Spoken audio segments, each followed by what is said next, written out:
미소까지. 마케팅 투자 회사를 같이 병행하면서 왔다 간다. 아프면 더 서럽다. 새로운 컨셉의 병원을 한번 아버지 생각하셔. 주변 사람들의 부자 만들고 저도 부자 되는 게 화끈화끈한데요.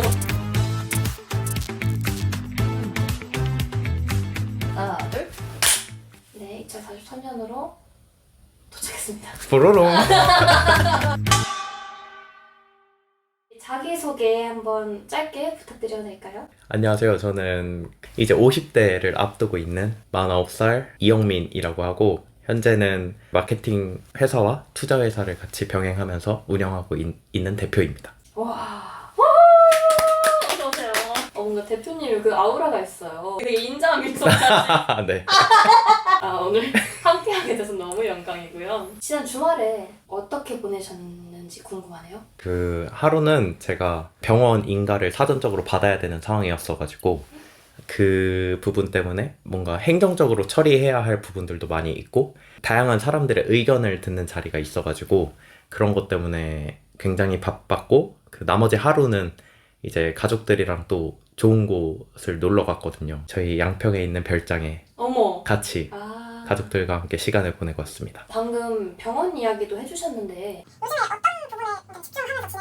병원이라는 걸 생각했을 때 뭔가 가기 싫고 좀 꺼려지는 부분들이 있잖아요. 내가 아팠을 때만 그 공간을 찾게 되고 그렇죠. 그런 면들도 보고 이제 제가 이전에 다쳤던 경험들도 있고 해가지고 지금까지의 병원이 뭔가 단순히 진단을 하고 증상을 없애주는 데만 좀 집중을 했던 시스템이라고 생각을 했었거든요. 그것보다는 건강에 대해서 통합적으로 접근할 수 있는 병원이 생기면 좋겠다라는 생각을 해가지고 그 각층의 사람들을 모아가지고 이런 새로운 컨셉의 병원을 한번 열어보자라는 이야기가 나왔었고 와. 그런 거를 조금 당장에는 주도적으로 이끌고 있어서 그 부분을 최근엔 가장 집중하고 있습니다. 그런 병원을 생각하시게 된 구체적인 사건이나 계기가 있을까요? 제가 20년 전에 운동을 하다가 충돌이 있어가지고 크게 눈 부위를 다쳤었어요. 그래서 그 당시에는 일단 첫 번째 든 감정은 일단 너무 무서웠고 앞으로 남은 세월 동안 정말 큰 장애를 가지고 살아가지 않을까 하는 생각도 들어서 이제 서울에 내노라 하는 병원에 방문을 하게 됐는데요. 저는 거기서 더 충격적이었던 거는 워낙 환자들이 많은 것도 사실이지만 제가 그 병원에 들어간 순간부터 저는 그냥 그 병원 시스템의 그냥 완전한 일부가 됐던 거예요. 그래서 당연히 선생님을 먼저 보는 기회는 제공이 되지 않았고 제 눈이 가진 상태를 진단하기 위한 다양한 검사들부터 진행을 하고 담당 의사들이 확인을 하고 거기에 긴급성에 따라서 환자들의 우선순위를 부여하는 즉 이 사람이 빠르게 치료를 받아야 된다라는 근거를 가지고 있어야만 좀 치료가 되는 구조로 되어 있더라고요. 그래서 다양한 검사를 받고 나서도 의사를 보는 시간도 거의 한 3분에서 5분 내외였고 수술을 받고 나서도 뾰족하게 그 증상이 나았는지 안 나았는지 정도를 체크하는 검사들만 지속되다 보니까 저 자체도 엄청 피로도가 컸고 또 지방에서 올라오신 좀 연세가 있으신 분들은 그 서울에 대한 동경이라든지 아니면 내가 이 병원에 가면 완전히 내가 지금 가지고 있는 고통을 낫게 해줄 거라고 기대하고 오시는 분들이 굉장히 많거든요.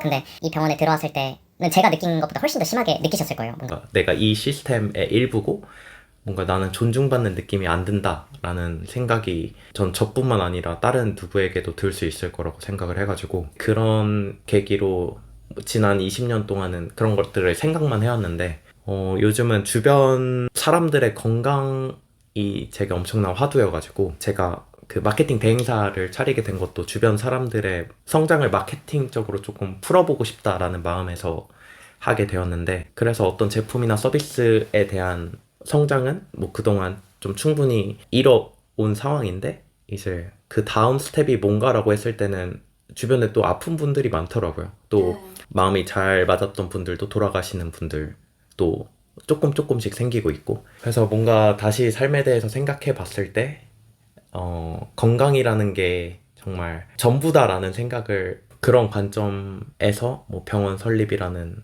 좀 구체적인 목표를 가지게 된 것 같습니다. 동기가 너무 멋있다는 생각이 드는데요. 네. 그 주변 사람들을 생각하시는 마음이 정말 크게 느껴져요. 그런가요? 네. 좀 안정감을 줄 수 있다 라는 게 제일 저희가 초점을 맞추고 있는 가치이기는 하거든요. 그동안에는 우선 본인 병에 대한 불안감이 큰 상황에서 그런 이제 병원 시스템까지 복합적으로 환자한테 부정적인 경험을 주다 보니까 환자들이 아픔이 전 사실 배가 된다라고 생각을 하거든요. 아프면 더 서럽다 이런 말도 있잖아요. 맞아요. 그래서 아픈 거는 사실 살면서 당연히 누구나 아플 수 있는 부분이잖아요. 그거를 단순히 증상을 본다기보다는 그 사람이 가진 문제나 그 증상이 미치는 여러 가지 영향들을 좀 종합적으로 보는 게 중요하다 생각해서 저는 그 부분이 정신적인 부분도 굉장히 연관이 되어 있다고 생각을 하거든요. 그래서 맨 처음에 병원이 추구해야 할 방향은 그 사람이 뭔가 안전하고 우리가 너의 건강을 좀 책임져 줄게 라는 느낌을 받아야 환자 자체도 되게 의지를 가지고 그걸 개선하려고 하고 아픔에 대해서 해결할 수 있고 앞으로도 건강한 삶을 난 이어나갈 수 있을 거야 라는 느낌을 주는 게 굉장히 중요하다고 생각을 하거든요. 이 몸만 단순하게 고쳐주는 곳이 아니라 내 마음까지 돌봐주고 그 사람의 삶까지 봐주는 그런 느낌이 들어서 굉장히 든든한 공간이 될 것 같아요. 저한테. 네. 건강한 삶을 만들기 위한 루틴을 만드는 그런 프로그램을 가지고 있거든요. 그래서 그런 라이프 스타일까지 뭔가 나중에도 비슷한 상황이 닥쳤을 때 조금 더 환자 스스로도 계속 관리를 할 수 있는 게 무엇인지를 많이 고민을 하고 있어서 그런 부분들을 환자가 느끼고 직접 뭔가 참여하는 느낌의 병원이 되면 좋지 않을까. 그동안에 너무 수동적인 진단을 받고 시키는 거를 좀 해야 되는 존재였다면 그런 부분에서 좀 능동적으로 자기 건강을 챙기는 삶이 되지 않을까 생각하고 있습니다. 이렇게 건강한 철학을 바탕으로 세워진 병원이라면 환자뿐만 아니라 우리 삶 전반에 좋은 영향을 주는 공간이 될 것 같아요. 네, 그걸 꿈꾸고 있습니다. 아, 멋있습니다. 살고 계신 곳이 어딘지. 지금 서울숲 앞에 살고 있고 아내와 가족들과 함께 지내고 있습니다. 워낙 러닝을 좋아해가지고 러닝하기에도 너무 좋고 가족들도 산책하는 걸 워낙 좋아해가지고 일단 전망이 너무 좋습니다. 진짜 서울을 둘러볼 수 있는 그런 경관을 가지고 있어서 아침에 일어날 때 기분이 너무 좋고요. 네. 아니 집 앞마당이 서울숲인데. 네. 제가 아침에 일어나서 명상을 많이 하는데 그 명상방이 따로 있어요. 그래서 아침에 명상하고 나서 뭔가 해 뜨는 모습을 봤을 때 그 전율이 엄청 짜릿하거든요. 내가 평소에 보던 것도 뭔가 눈 감고 좀 차분해지는 시간을 가지다 보면 굉장히 다른 감각으로 받아들여지거든요. 그래서 여러분들도 명상 추천! 저희 집에서 또 자랑하고 싶은 게 서재가 있는데 여전히 저는 종이책을 굉장히 좋아해서 책장에는 사실 표지 예쁜 책을 많이 사고요. 별장이 양평에 하나 있다고 말씀해 주셨는데 물 좋고 산 좋은 곳 아니겠습니까? 그러니까요. 바람을 쐬면서 제 머리 식힐 수 있는 곳이 있으면 좋겠다라고 생각을 해서 양평 별장은 한 2년 정도 전에 구매를 하고 가족들과도 많이 이용하고 그러고 있는데요. 우선 저희 집 구성원을 소개하자면 아내가 있고 남자 아이 1명, 여자 아이 1명이고요. 둘째가 좀 섭섭해할까봐 강아지도 한 마리 있거든요. 잔디밭이 엄청 크게 펼쳐져 있어서 뭔가 다 같이 가서 뭐 고기도 구워 먹고 뭐 강아지랑도 엄청 놀고 이런 공간입니다. 언젠가 저도 한번 영민님께 가족은 어떤 존재일지 감정적인 후원자가 아닐까. 항상 끊임없이 뭔가 제가 가는 길에 대해서 응원을 해주고 뭔가 지지해주고 이런 부분이 제게 너무 힘이 돼가지고 애들 크는 모습을 보니까 그게 정말 뭐 또 다른 행복이더라고요. 뭔가 이 뒷세대에 이렇게 전달해 줄 수 있는 게 무엇일까 하는 것도 생각해 보게 되고 그래서 그런 부분도 병원 설립이랑 어느 정도 연관이 있다고 생각할 수 있을 것 같습니다. 자랑하고 싶은 뭐 수백 가지가 있겠지만 그 중에 한 가지를 꼽아서 말씀해 주신다면 뭐가 있을까요? 네, 제 아내입니다. 이 사랑꾼. 화끈화끈한데요. 네네네. 뜨거워지시는데요. 어떤 분이신가요? 일단 아내는 저와 말이 너무 잘 통하는 분입니다. 뭔가 딱 처음 만났을 때 소개팅을 통해서 만났는데 대화가 끊이지 않았고 정말 그냥 5시간, 6시간이 훅 지나갔던 것 같아요. 그래서 저는 그게 처음 봤을 때의 감정인가 해서 그 뒤에 살아오면서 네, 계속 실험을 해봤었거든요. 실험이요? 네. 그러니까 이게 네. 처음에 감정이 네. 나서 그런 것인지를 확인을 해봤는데 지금 보니까 그렇지 않은 것 같습니다. 항상 네, 제 아내와 있을 때는 시간이 제가 계산했을 때는 다양한 실험을 통해 계산을 해봤거든요. 시간이 정확히 3배 빨리 갑니다. 그래서 같이 있는 시간이 항상 너무 짧게 느껴져가지고 그런 부분이 사실 제일 아쉬운 점인데 3배 더 살면서 또 채워나가면 되지 않을까 생각하고 있습니다. 나의 20대는 어떤 사람이었나요? 네. 저는 좀 되게 물 흘러가듯이 살아가는 사람이었거든요. 그래서 제가 굉장히 좀 충동적인 성향을 가져서 뭔가 새로운 상황 닥쳤을 때 그게 뭐 크게 무섭거나 그러진 않거든요. 그런 행동을 했을 때 오는 그런 순수한 경험의 즐거움들이 있어가지고 저는 그것들을 되게 쫓아가면서 살았던 것 같아요. 그래서 네.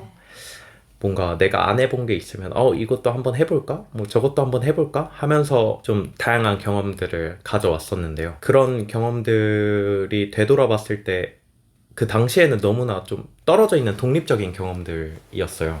예를 들어서 여행을 간다든지 혹은 제가 아르바이트를 하는 경험이라든지 제가 호주에서는 뭐 치킨 공장에서 일을 하기도 했었거든요. 뭐 그런 경험들 하나하나가 굉장히 떨어져 있이 보이는데 20대 후반부에 가면서 연결되고 이 경험들이 또 다른 경험들로 이어지는 과정들을 보면서 뭔가 오히려 20대 후반에는 좀 심리적으로 안정된 상태였던 것 같아요. 그래서 그 뒤로 내가 뭔가를 해야겠다라는 게 좀 길들이 보였고 근데 필요한 건 이제 길이 보였으니까 거기에 대해서 준비하는 것들만 있었어가지고 그런 부분에서 20대 초반 부분과 후반 부분은 좀 많이 갈리는 것 같긴 합니다. 이 길로 가면 되겠구나 라고 하셨던 그 영역이 마케팅, 투자 지금 운영하시는 그런 분야였을까요? 네, 맞습니다. 대학교 3, 4학년 때부터 마케팅 분야에 좀 굉장히 관심이 생겨서 그쪽 공부도 해보고 그쪽에서 인턴 경험들을 쌓고 이제 직장도 마케팅 쪽으로 일을 하게 됐는데 그 과정에서 느낀 거는 많은 사람들이 다양한 영역에서 일을 하고 있는데 정말 좋은 제품과 서비스가 있는데 그걸 알리지 못해서 시장에서 사장되는 경우가 굉장히 많더라고요. 네. 그래서 그런 부분에서 제 지식이 좀 굉장히 유용하다라고 생각이 들어서 그래서 아까 말한 뭔가 주변 사람들의 성장이 제겐 굉장히 중요한 키워드인 것 같아요. 그래서 주변 사람들 부자 만들고 저도 부자 되는 게 그 전부터 꿈이었어가지고 우와. 그런 과정들을 겪고 사실 마케팅 회사랑 투자 회사가 별개가 아니고 하나의 법인 안에 들어있는 건데 이유는 뭔가 고객사에서 마케팅 대행사를 쓴다고 했을 때 좀 단기적인 관계로 끝나는 경우가 많아서 저 같은 경우에는 초기에 아예 마케팅적인 지식 없이 만들어진 제품이나 서비스를 찾아서 그 안에서 좀 정말 3년, 5년, 뭐 10년 뒤를 바라보면서 일을 하기 때문에 그 안에서 지분을 확보하고 그 회사랑 좀 장기적인 관계를 이어나가는 비즈니스 모델을 가지고 있어서 그런 측면에서 마케팅과 투자 회사가 결합된 형태로 이렇게 회사를 운영하고 있었습니다. 와. 과거로 돌아가서 20대의 이영민을 만나게 됐을 때 나는 어떤 이야기를 해줄 수 있을까요? 뭔가 순간의 그런 즐거움을 놓치지 않았으면 좋겠다. 이런 생각도 들어요. 당연히 목표에 집중을 해야 그 목표를 이룰 수 있으니까 거기에 뭐 시간과 에너지 같은 제 리소스를 쏟는 게 맞는데 다른 한 부분에서는 그렇게 집중함으로써 놓치고 있는 부분들이 또 굉장히 많다라는 생각이 들었어요. 가족과 관련된 부분일 수도 있고 제가 신경 쓰지 못하는 다른 삶의 부분, 건강이 될 수도 있고 그 시기를 정해서 중간중간 한번 끊고 가는 게 필요하다라고 생각을 해요. 그래서 내 주변에 있고 내가 목표를 도달하기 위해서 지금 놓치고 있는 부분들은 뭔지를 생각해보는 시간이 굉장히 중요하다라고 생각을 해서 네, 20대의 저한테는 그런 얘기를 해주고 싶네요. 제가 이영민이에요. 네, 안녕, 이영민. 뭐라고 한마디로 던져줄 수 있을까요? 지금 현재 그런 즐거움을 좀 찾아라? 약간 그 노래가 생각나는데요. 아버지 정말 그러면 이번에는 미래로 한번 가볼게요. 네. 시간이 지금보다 더 흘러서 슬프지만 영민 씨께서 세상을 떠나게 될 때 네. 내가 묘비에 한 문장을 새길 수 있다면 뭐라고 새길 수 있을까요? 그럼 왔다 간다? 큰 미련은 없어서 삶에. 그러니까 삶에 미련이 없다라는 게 삶을 포기하고 싶다 이런 말보다는 그냥 네 뭔가 주어진 삶이 제겐 그냥 그 살아온 세월이 저한테 기쁨이었어가지고 뭐 네 잘 왔다 잘 간다 이런 느낌 아닐까 싶습니다. 세상 쿨해 보였는데 왔다 감 약간 이런 네 느낌이 왔다 감 나는데 맞아요. 그렇게 미련을 두지 않고 순간순간을 즐기면서 살아오신 삶이 너무 명확하게 드러나는 문구라고 생각이 드네요. 네 멋집니다. 감사합니다. 지금도 되게 굉장히 쿨해 보이세요. 오늘 함께 말씀 나눠주셔서 너무너무 감사했고 네. 영광이었습니다. 저도 영광이었습니다. 진행이 훌륭하시네요. 아이고 너무 잘하네? 너무 잘했어. 재밌는데? 어느 순간 몰입을 하게 되네. 이제 결혼만 성공하면 되겠다. 그러니까 이거 영상 어떻게 보여주냐.